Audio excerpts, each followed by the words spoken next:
Tandaan po namin, last January, nag-post si Katya na no reunion for us.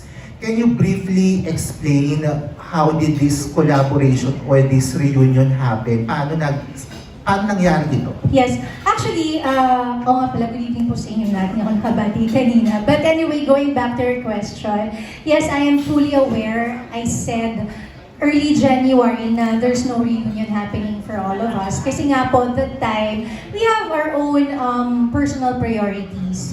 I have my own personal priorities. So, hindi namin naisip. But then, this June lang po, nabigla din kami talaga. Pinatawag kami ni Boss Vic, and he said, mag-reunion tayo. So, syempre kami parang, tinginan kami, kasi kung hindi nyo gagawin to, kailan pa? Yun ang sabi niya.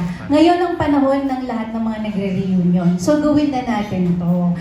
And then, of course, kami naman parang naisip namin, nga, siguro, pagka may sinabi si Boss Vic na vision niya na gano'n, kailangan sundin mo yun. So, ang hirap din mag-no. And, syempre, ang naging ano namin was, naniniwala pa rin si Boss Vic sa amin, so let's do this. Kaya kami talagang napadecide na mag-reunion and mag-delay ng mga things na ginagawa namin in our personal life, set aside, and focus on this reunion. Kasi nga sabi namin, I think this reunion is also an opportunity for us to grow as an artist, to open doors for each and every one of us again. And yun nga, minsan lang to darating. Grateful kami na meron kaming Boss Vic, meron kaming Viva na magsusupport sa amin. So, nag-decide kaming lahat na, okay, sige, let's do this. That's why, nabuo po siya ng sobrang mabilisan. Kaya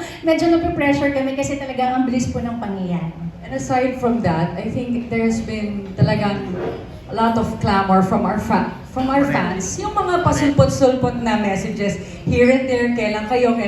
So we know that we actually owe our career, our name, the Hot Babes, from our fans. So we just really decided to just do this for them and for, just to offer fun and entertainment.